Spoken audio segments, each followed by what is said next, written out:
Hello, good morning my dear students. स्वागत है आपके अपने YouTube channel physics by Amit sir में। और आज हम शुरू करने जा रहे हैं आपका एक नया टॉपिक्स।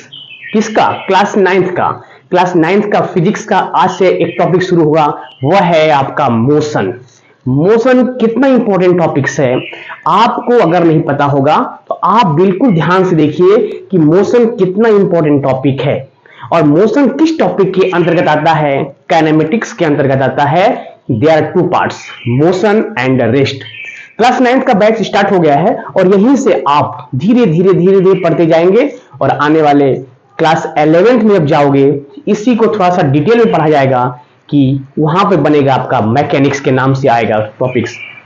चैप्टर नंबर 3 रहेगा आपका मैकेनिक्स के नाम से रहेगा। ठीक है, तो थोड़ा सा जानकारी यहां लेते चले हम लोग कि काइनेमेटिक्स क्या है, मोशन क्या होता है और रेस्ट क्या होता है। ओके, तो ठीक है, हम बात करते हैं मोशन और रेस्ट।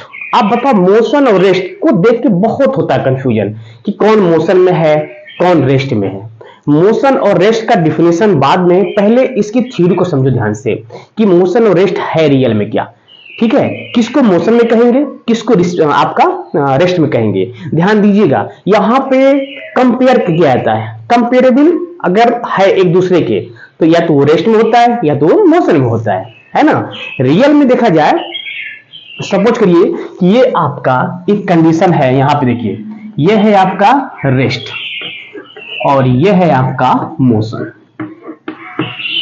ठीक, यह है रेस्ट, यह है आपका मोशन। इसको हम बिल्कुल आराम से समझा रहे हैं कि पहले डिटेल में समझिए कि रेस्ट और मोशन है क्या।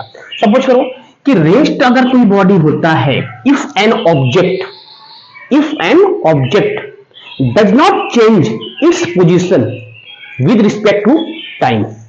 अगर टाइम के रिस्पेक्ट में उसके ऑब्जेक्ट में किसी प्रकार की चेंजिंग नहीं होता है तो आप कहते क्या हो कि वो ऑब्जेक्ट रेस्ट के कंडीशन में है। बताइए, इस समय हम किस पोजीशन में हैं? रेस्ट में। कैसे हैं? रेस्ट में। चलना आ जाए, घूमना शुरू कर दें इधर उधर। ठीक, इसका मतलब हमारे बॉडी में मूवमेंट आना शुरू हो गया, हम अपने प्लेस को छोड़ना शुरू कर दिए। तो हमारी बॉडी में अगर मूवमेंट होना शुरू हो गया तो हम क्या है? मोशन में है। If an object does change its position with respect to time, अगर टाइम की रिस्पेक्ट में उसकी पोजीशन में चेंजिंग होना शुरू हो जाएगा भैया, वो कहेंगे क्या है? मोशन में है ना। इसका मतलब रेस्ट और मोशन दोनों एक नजरिया है, देखने की नजरिया अलग अलग है कि कौन किसके रिस्पेक्ट में रेस्ट में है और कौन किसके रिस्पेक्ट में मोशन में है। चलिए एक एग्जांपल के माध्यम से आपको समझा रहे हैं। सपोज करिए एक पॉइंट ये ए है, ये है बी और ये सी पॉइंट। जो सी पॉइंट है ना, ये just like a moving particles है। कोई मूविंग पार्टिकल बना लीजिए सी को। चलिए, मूविंग पार्टिकल का मतलब हम एग्जांपल ले रहे हैं एक बस का या कुछ भी ट्रेन का भी एग्जांपल ले सकते हैं आप। हाँ, ठीक है, मान लीजिए यह ठीक, और इसमें बैठे हैं मेरे यात्री प्यारे। कंपेयर करना है मेरे भाई, यह है आपका बस, इसको हमने सी माना। बी वाला से अगर पूछा गया, बी वाले व्यक्ति से पूछा गया, बी वाले पर्सन से पूछा गया कि आप बताओ कि ये ए क्या है, किस पोजीशन में है। तो बी वाला क्या बोला कि भैया ए जो है ना, ये रेस्ट की पोजीशन में है। ये जो है वो रेस्ट की पोजीशन में है। ध्यान दीजिएगा, जब इस पर ये जो बस है ना, ये वी वेग से आगे मूव कर रहा है। जब हमने इस पॉइंट से सी वाले पॉइंट से पूछा गया कि आप बताओ कि ए किस कंडीशन में है, तो इन्होंने क्या कहा कि जो ए है ना, देखिए सुंदर सा ए के बारे में बताना, ये जो ए है ना, ये बैक साइड में मूव कर रहा है। इनके रिस्पेक्ट में ये मूव है, इनके रिस्पेक्ट में ये मूव कर रहा है। किस डायरेक्शन में? बैक साइड में। ये आगे, ये बैक साइड में। तो मुझे एक बात बताओ कि इनके रिस्पेक्ट में ये मोशन में है, इनके रिस्पेक्ट में ये रेस्ट में है। बात कुछ समझ में आई? देखने की नजरिया देखिए, इनके रिस्पेक्ट में ये मोशन में है, बस आगे मूव कर रहा है और ये इनको ये लग रहा है कि ये पीछे साइड में जा रहे हैं और इनके रिस्पेक्ट में ये लग रहा है कि ये रेस्ट की कंडीशन में है। एक्चुअल में ये रेस्ट में है। ठीक, तो जिसके कंपेयर में लगता है मेरे भाई, जिसके कंपेयर में लगता है उसे कहते हैं फ्रेम ऑफ रेफरेंस। यहां पे सी का फ्रेम ऑफ रेफरेंस क्या होगा? बस होगा। रियल में या रेस्ट में है, लेकिन इनको क्या मालूम चल रहा है? ये तो आगे जा रहे हैं, इनको ये मालूम चल रहा है, इनको देखने से मालूम चल रहा है कि ये क्या है? मोशन में। बी वाला के अकॉर्डिंग देखा जाए तो ये क्या कह रहे हैं कि ये जो है ये रेस्ट के कंडीशन में है। मेरी बात को ध्यान सुनिएगा। क्यों है? क्योंकि ये ग्राउंड के रिस्पेक्ट में इसको देख रहा है ना, तो इसका फ्रेम ऑफ रेफरेंस क्या होगा? ग्राउंड होगा। फ्रेम ऑफ रेफरेंस के बारे में जानते क्या है?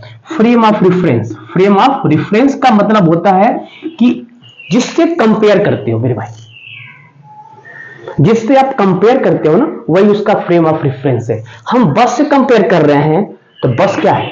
फ्रेम ऑफ रेफरेंस है।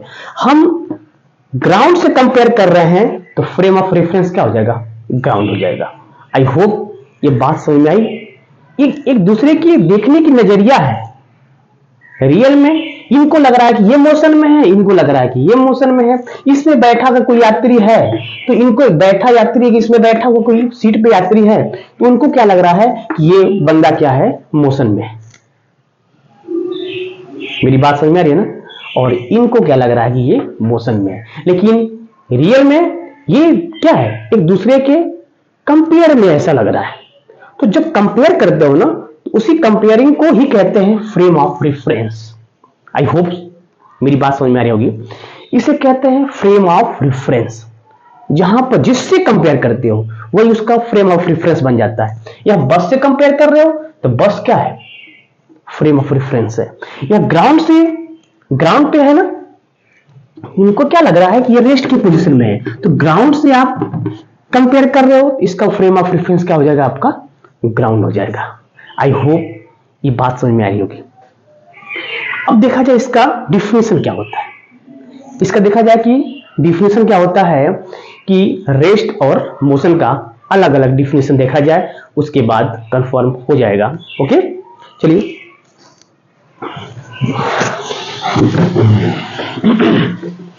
देखिए, बहुत अच्छा टॉपिक है मोशन और रेस्ट। ठीक है, बिल्कुल केयरफुली देखिएगा। पहले हम लोग बात करेंगे रेस्ट के बारे में।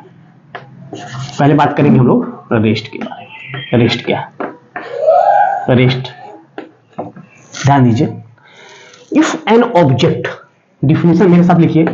If an object does not change, does not change its position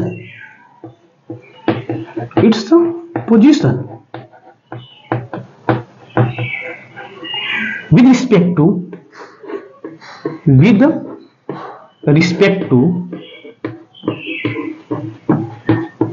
respect to time। ठीक, अगर टाइम के रिस्पेक्ट में उस ऑब्जेक्ट में मोशन नहीं हो रहा है तो वो रेस्ट के कंडीशन में है। टाइम के अकॉर्डिंग बॉडी मूवमेंट नहीं कर रहा है तो वो रेस्ट के कंडीशन में है। बिल्कुल ध्यान से समझिए, कुछ है नहीं, लेकिन केयरफुली निगाहें जमाए रखिए एकदम टॉपिक पे कि रेस्ट का मतलब क्या हुआ।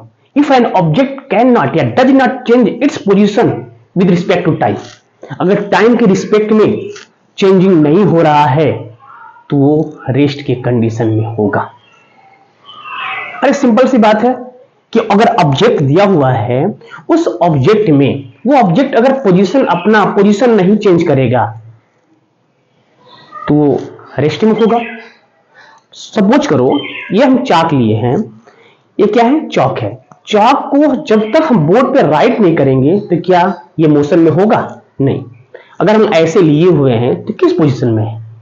रेस्ट की पोजीशन में है। जब इसे लिखना शुरू करेंगे, ये अपना पोजीशन चेंज कर दिया, तो जब अपना पोजीशन चेंज कर दिया मेरे भाई, ये क्या कहलाएगा? That is motion. I hope ये बात समझ में आ रही होगी। अब देखिए, ये तो हुआ रेस्ट का। अब हम बात करेंगे इसका, मोशन का, कि मोशन क्या है। बस इसी का जस्ट अपोजिट एक एक एग्जाम्पल मेरे साथ अच्छे से लिखिएगा।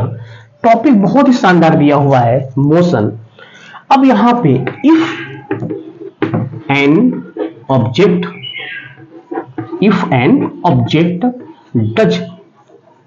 डज चेंज, या चेंज भी कह सकते हो, चेंज। देखिए डिफिनेशन आप अपने मन से ही अगर राइट करेंगे बहुत बढ़िया है। सुनिए लेकिन लिखिए अपने मन से। If an object change it's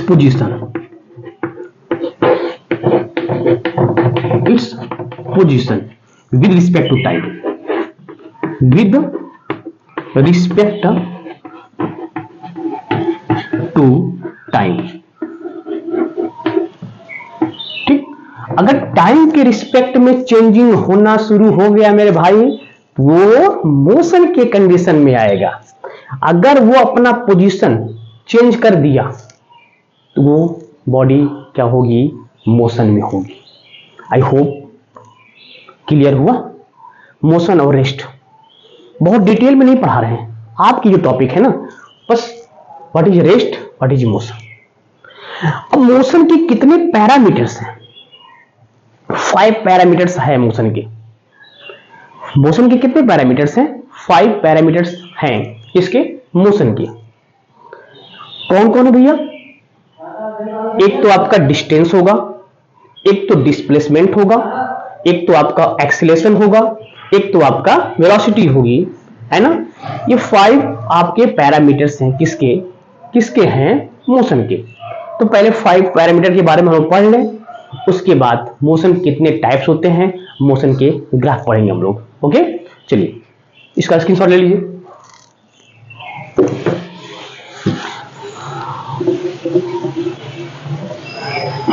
अब हम बात करेंगे पैरामीटर्स ऑफ मोशन। पैरामीटर्स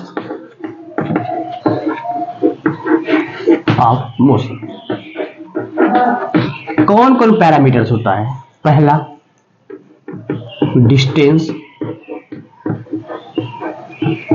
दूसरा डिस्प्लेसमेंट, तीसरा स्पीड के बारे में बात कर लेंगे, वेलोसिटी के बारे में बात कर लेंगे, और एक्सीलरेशन के बारे में बात कर लेंगे। 1 2 3 4 एंड 5। डिस्टेंस क्या होता है मेरे भाई? डिस्प्लेसमेंट क्या होता है? स्पीड क्या होता है? वेलोसिटी क्या होती है? और एक्सीलरेशन क्या होता है? मेरी बात समझ आ रही है ना? इसके बारे में एक एक करके हम लोग बात करेंगे कि डिस्टेंस क्या है, डिस्प्लेसमेंट क्या है, वेलोसिटी क्या है, एक्सीलरेशन क्या है, स्पीड क्या है।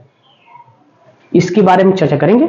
चलिए तो देखा जाए, इसको ध्यान से देखिए, एक एक करके पढ़ा जाए। पहले बात करेंगे हम लोग क्या? डिस्टेंस के बारे में।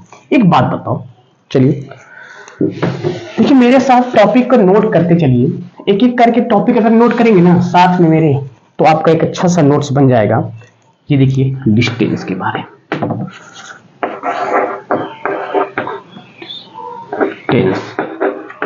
डिस्टेंस क्या है? डिस्टेंस का मतलब क्या हुआ? द एक्चुअली या actual the length of path, the actual length of path. कहने का मतलब क्या है? दैट मीन्स ये पोजीशन ए है, ये आपका बी है।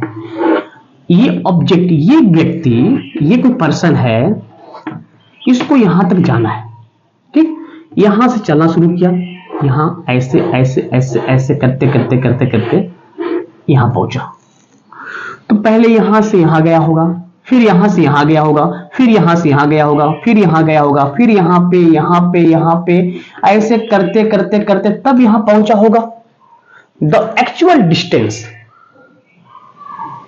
The actual distance, length of path is called क्या? डिस्टेंस। The actual distance. ठीक, इन्होंने क्या? Actual distance, length of path, length of path, path. तो एक्चुअल डिस्टेंस कवर किया ना यहां से यहां तक, या ये भी कह सकते हो the length of path is called क्या? डिस्टेंस। जो रास्ते की लंबाई होती है ना, आप बताओ, आपको अगर जाना है, सपोज करिए ये आपका घर है, क्या है? ये आपका घर है, ये है एक मार्केट, या मान लो मंदिर है, क्या है? ये मंदिर, झंडा लगा हुआ है। आपको यहां से यहां जाना है, और यहां से यहां तक जाने में पहले आपको यहां जाना पड़ेगा। ठीक, यहां से अगर कहा जाए कि यहां से मेरे भाई आपको चलना है, आप पहले यहां जाओगे, फिर यहां से यहां अगर आपको पहुंचना है, मतलब मंदिर तक पहुंचने से पहले ये दोनों कवर करना है, फिर यहां जाना है, फिर यहां से यहां आना है। तो मुझे बताओ, पहले आप यहां से यहां गए, फिर यहां से यहां आए, फिर यहां से यहां आए, तो बताइए ये डिस्टेंस क्या हुआ? Actual distance, the length of path is called क्या? डिस्टेंस। मेरी बात समझ में आ रही है? लेकिन डिस्प्लेसमेंट में ऐसा नहीं होता है, सीधे आपको यहां से यहां पहुंच जाएंगे। डिस्टेंस में तो ये हुआ, the length of path is called distance. लेकिन डिस्प्लेसमेंट क्या है, इसके बारे में हम आगे बात करेंगे। पहले हम इसके बारे में डिस्कस कर रहे हैं, किसके बारे में? डिस्टेंस के बारे में। चलिए, तो डिस्टेंस आई बात समझ में? डिस्टेंस क्या है? The actual length of path भी कह सकते हो, the actual length of path is called distance. इसको अगर आप यहां से हटा भी दें, सिंपल सा बोलेंगे the actual length of path, length of path, the actual length of path is called क्या? इज कॉल्ड क्या? डिस्टेंस। बात समझ आ रही है ना? The actual length of path is called distance. अब डिस्टेंस, डिस्टेंस इसकी यूनिट क्या होगी? इसकी एसआई यूनिट जो होती है वो मीटर होती है। इसकी एसआई यूनिट क्या होती है? मीटर होती है। इसका डायमेंशन क्या होगा? डायमेंशन, इसका डायमेंशन होगा एल होगा। और ये कैसी क्वांटिटी है? देखिए, इतना इसके बारे में रखना, जानकारी रखना जरूरी है आपको। डिस्टेंस की यूनिट क्या होगी? मीटर होगी। वैसे तो किलोमीटर भी होता है, होने के लिए ये भी होता है, मिलीमीटर भी होता है, सेंटीमीटर भी होता है, लेकिन हम फिलहाल में ऐसा यूनिट क्या होगी इसकी? मीटर होगी। डायमेंशन क्या होगा? एल होगा। और इसका ये कैसी क्वांटिटी है? ये वेक्टर क्वांटिटी है कि स्केलर क्वांटिटी है? तो डिस्टेंस एक आपका स्केलर क्वांटिटी है। अभी हम बात करेंगे कि वेक्टर क्वांटिटी क्या होता है, स्केलर क्वांटिटी क्या होता है। ठीक है, थोड़ा सा इसके बारे में बता लें आपको। और क्वांटिटी कैसी है? ये स्केलर क्वांटिटी है, स्केलर क्वांटिटी। क्यों स्केलर है? ये वेक्टर क्यों नहीं है? ये स्केलर क्यों है?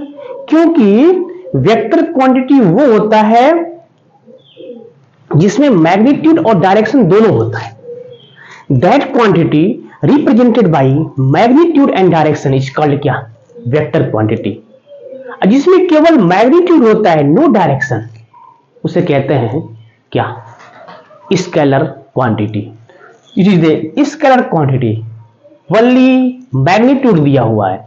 आप बताओ, रास्ता कवर कर रहे हो ना, दूरी कवर कर रहे हो ना, तो दूरी कवर करने में आप किधर जा रहे हो, किस डायरेक्शन में जा रहे हो, इसमें डायरेक्शन का क्या लेन देन है?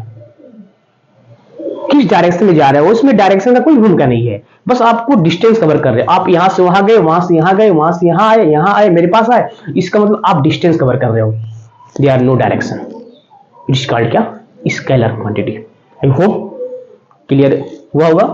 तो इतनी जानकारी हमको मिली किससे, डिस्टेंस से, कि डिस्टेंस होता क्या है। ये है डिस्टेंस ए और बी, यहां गए, ये सब क्या है देखो, रियल में यहां से यहां पहुंचे, फिर यहां पहुंचे, यहां ऐसे करके आप पहुंचे हो, ये तो ये क्या है, ये आपका डिस्टेंस है। इसमें कहीं भी डायरेक्शन का रोल नहीं आ रहा मेरे भाई। आप कितना डिस्टेंस कवर किए, तो 4 metre, 5 metre, 6 metre, 10 metre, 100 metre, कितना किलोमीटर, 2 किलोमीटर, 5 किलोमीटर, यहां पे कोई डायरेक्शन नहीं किया, कहीं डायरेक्शन के बारे में जिक्र नहीं किया जा रहा है कि आप 5 किलोमीटर डायरेक्शन तय किए हैं पूर्व दिशा में, मतलब ईस्ट में, वेस्ट में, कि नॉर्थ में, कि साउथ में, इसमें ये जिक्र नहीं किया जा रहा है। तो जहां पे डायरेक्शन का जिक्र नहीं किया जाएगा, वहां पे कौन सी क्वांटिटी होगी, वहां पे आपका स्केलर क्वांटिटी होगी। आई होप क्लियर हुआ होगा। इसकी शॉर्ट लीजिए फिर। चलिए, तो ये डिस्टेंस के बारे में हम जानेंगे। अब हम बात करेंगे दूसरा पैरामीटर इसका जो है वो क्या है, सेकेंड पैरामीटर उसका डिस्प्लेसमेंट है मेरे भाई। डिस्प्लेसमेंट, डिस्प्लेसमेंट को कहते हैं विस्थापन। इसको हिंदी में क्या बोलते हैं, विस्थापन। देखिए, डिस्प्लेसमेंट और डिस्टेंस दोनों में एक कॉमन डिफरेंस है। वहां पे लेंथ ऑफ पाथ बोला जा रहा था, और यहां पे क्या बोलेंगे, the distance between initial and final. Initial चलना स्टार्ट किए और फाइनल पहुंच गए, तो बीच का जो डिस्टेंस होगा ना, यही डिस्प्लेसमेंट होता है। नहीं समझे? देखिए, मान लीजिए आपको ए से बी जाना है और ये सी है, पहुंचना है आपको ए से बी पर, तो आप यहां से यहां जाओगे, फिर यहां से यहां आओगे, ठीक? तो ये तो डिस्टेंस बन जाएगा ना, ये क्या बन जाएगा, डिस्टेंस बन जाएगा। लेकिन हमको बताना क्या है, डिस्प्लेसमेंट। तो आपको यहां से यहां नहीं जाना है, सीधे आपको यहां से यहां पहुंच जाना है। ये देखिए, यहां से यहां चले गए, तो ये डिस्टेंस बिटवीन, डिफिनेशन क्या बनेगा, distance between initial and final, initial and final position.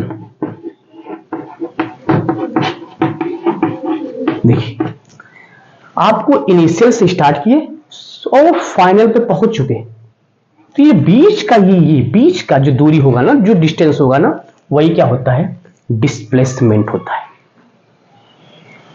अब इससे सिंपल नहीं, बहुत सिंपल है डिस्प्लेसमेंट। क्लियर, समझ में आ रहा है? देखिए, अगर समझ में आ रहा है तो लाइक जरूर कीजिएगा और शेयर कीजिए, ताकि सभी लोगों का इसका हेल्प हो सके। ठीक है, अब बताइए ये कैसी क्वांटिटी, इसके बारे में बात करेंगे। ठीक, इसके बारे में बात करेंगे, इसकी भी यूनिट, इसकी यूनिट के बारे में बात करेंगे, इसके डायमेंशन के बारे में बात करेंगे, और ये कैसी क्वांटिटी है इसके बारे में बात करेंगे। इसकी भी यूनिट क्या होगी, इसकी भी यूनिट वही होगी जो डिस्टेंस यूनिट होगी, मीटर। इसका भी डायमेंशन वही होगा जो डिस्टेंस का हुआ, लेकिन इसकी क्वांटिटी वो नहीं होगी जो डिस्टेंस का था। Distance is a scalar quantity, और यहां क्या है कि displacement is a vector quantity. Vector quantity क्यों ये फिक्स हो गया ना, आपको डायरेक्शन फिक्स हो चुका है।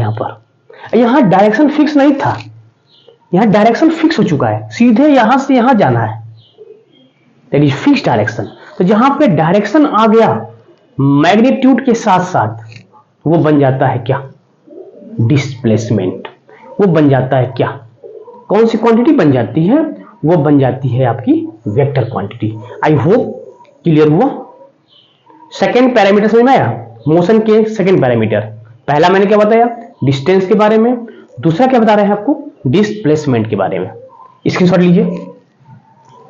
देखिए थर्ड बात करेंगे हम लोग किसके बारे में? थर्ड बात करेंगे मेरे भाई किसके बारे में? वह है आपका वेलोसिटी के बारे में। वेलोसिटी, वेलोसिटी को हिंदी में कहते हैं वेग। देखिए दोनों जानते रहिए आप लोग, वेग क्या होता है, वेलोसिटी क्या होती है। वेलोसिटी का मतलब क्या हुआ? डिस्प्लेसमेंट और टाइम। डिस्प्लेसमेंट जान चुके, डिस्प्लेसमेंट और टाइम, सिंपल सा डिफिनेशन देखा जाए, डिस्प्लेसमेंट और टाइम का जो रेशियो होता है ना, वही क्या है? वेलोसिटी होता है। The ratio of displacement and time. v इसको रिप्रेजेंट करते हैं v से, v इक्वल टू होता है डिस्प्लेसमेंट,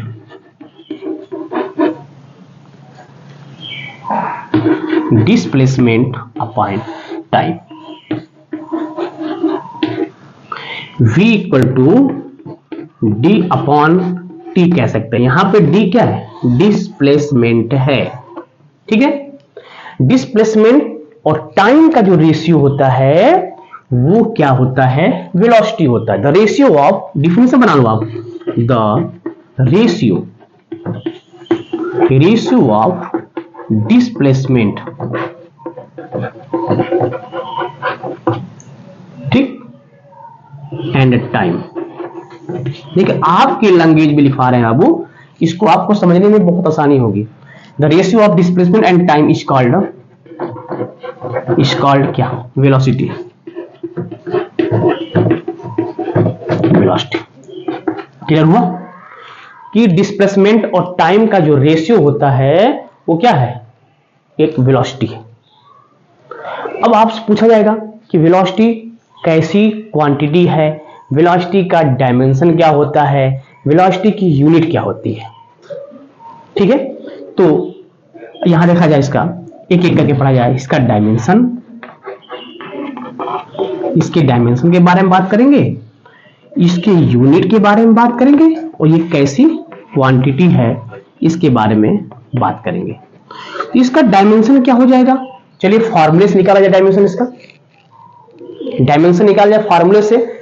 तो डायमेंशन निकालने के लिए क्या करेंगे? आपको 7 फंडामेंटल क्वांटिटी पता है, उसमें से एक क्या है? डिस्प्लेसमेंट हो।